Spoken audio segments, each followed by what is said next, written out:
What I'm about to say right now is very familiar to most of you. I mean, we're traveling over very familiar territory right now.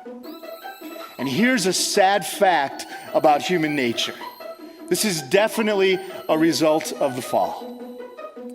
We get familiar with things. In fact, we get overly familiar with things. We get overly familiar with things, and so we get used to things. And as we get used to things, they lose their effect on us. Now, the Apostle Paul does not want us to get used to the gospel. God Almighty does not want us to get overly familiar with the gospel.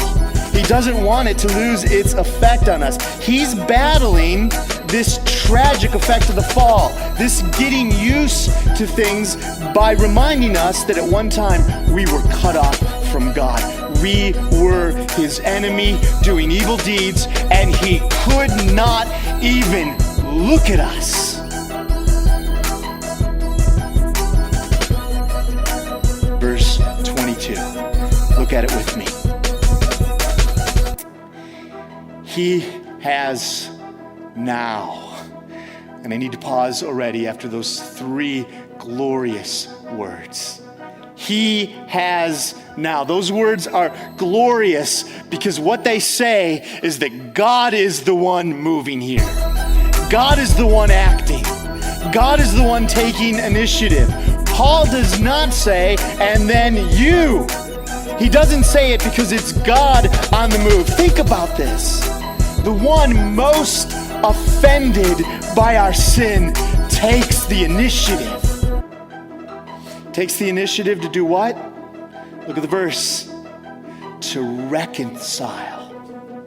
He takes the initiative to reconcile. To reconcile you and me to himself. God took the initiative to make peace with his enemies. He brought his enemies to himself. Those he at one time could not even look at, he gathers to himself.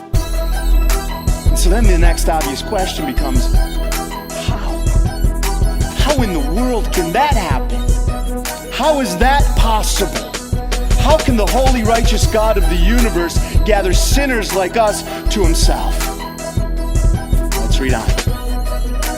He has now reconciled you in his body of flesh by his death. God sent his only Son into the world as a man so that he could die to pay the penalty for the sins of his people.